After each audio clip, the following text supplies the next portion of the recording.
नमस्कार दोस्तों, स्वागत है आपका खबरांचल चैनल पे। आज हम बात करेंगे भारत सरकार और भारतीय रेलवे की एक बहुत ही महत्वपूर्ण फैसले के बारे में, जिसका लक्ष्य देश की रेल सेवाओं को और मजबूत, सुरक्षित और टिकाऊ बनाना है। अभी आपने सुना होगा कि रेलवे किराए में वृद्धि हुआ है। विपक्ष हो हल्ला कर रहा है। कई नागरिक जिन्हें पता नहीं है कितना वृद्धि हुआ है, क्या हुआ है, वो भी सरकार के इस फैसले से नाखुश दिख रहे हैं। तो चलिए एक विश्लेषण करते हैं इस बढ़े हुए किराए पे। हुआ क्या है? भारतीय रेलवे ने 26 दिसंबर 2025 से अपने किराए में एक संतुलित और सीमित वृद्धि लागू करने जा रहा है। इसे रैशनलाइज्ड फेयर स्ट्रक्चर कहा जा रहा है, जिसका मकसद केवल सेवाओं की गुणवत्ता और वित्तीय स्थिरता को बनाए रखना है। सरकार ने स्पष्ट किया है कि किराया वृद्धि केवल लंबी दूरी की यात्राओं पर प्रभाव डालेगी। वहीं शॉर्ट डिस्टेंस यात्रियों, लोकल ट्रेन और मासिक सीजन टिकट धारकों को पूरी तरह राहत दी गई है। 215 किलोमीटर तक की दूरी पर यात्रा करने वालों का किराया वैसा ही रहेगा। यानी अगर आप 215 किलोमीटर तक सफ़र कर रहे हो तो आपके किराए में कोई भी फर्क नहीं पड़ेगा। ठीक है।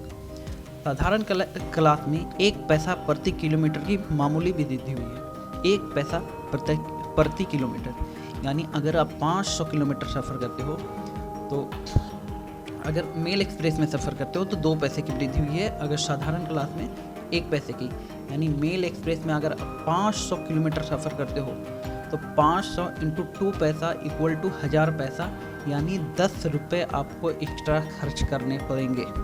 अगर आप 500 किलोमीटर की यात्रा करते हो तो किराया कितना बढ़ेगा आपका? 10 रुपये, जो कि व्यापक रेल नेटवर्क की मजबूती के लिए एक छोटा और संतुलित कदम है। इस पे मुझे नहीं लगता कि सरकार को इतना दोष देना चाहिए। रेलवे का सफ़र 10 रुपये आपके जेब पर ज़्यादा असर नहीं डालेगा, लेकिन इससे रेलवे को बहुत फ़ायदा होगा। रेल मंत्रालय के अनुसार इसका लक्ष्य परिचालन लागत को नियंत्रण में रखना और लंबे समय में रेल सेवाओं को अधिक सक्षम बनाना है। यह कदम भारतीय रेलवे को अनुमानतः लगभग 600 करोड़ अतिरिक्त राजस्व प्रदान करेगा। यह राशि सिर्फ और सिर्फ सेवाओं को बेहतर करने, नई तकनीकों, सुरक्षा उपाय और यात्रियों के अनुभव को बेहतर बनाने में खर्च होगी। सरकार का मानना है कि यदि भारतीय रेलवे वित्तीय रूप से मजबूत रहेगा, तभी वह अपने नेटवर्क का विस्तार कर पाएगा, नई सेवाएं जोड़ पाएगा और यात्रियों को और सुरक्षित अनुभव दे सकेगा।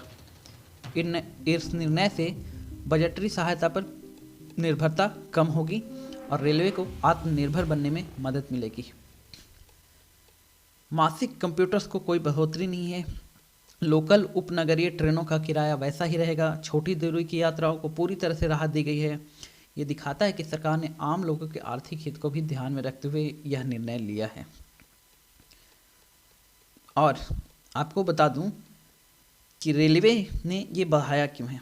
देखिए, रेलवे पर कर्मचारियों को खर्च का 1.5 लाख करोड़ रुपए पहुंच गया है। कर्मचारियों पर जो रेलवे खर्च करता है वो 1.5 लाख करोड़ रुपए है। पेंशन पर 60,000 करोड़ खर्च होता है। कुल ऑपरेशन खर्च रेलवे का 2.63 लाख करोड़ है। तो सोचिए, अगर आप 10 रुपये ज़्यादा दे रहे हो 500 किलोमीटर सफ़र के लिए, तो ये आपका ज़्यादा नहीं है।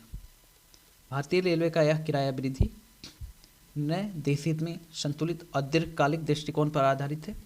हाँ, इससे अगर ज़्यादा किराए में बढ़ोतरी होती है तो ये सरकार पे निशाना साधा जा सकता है।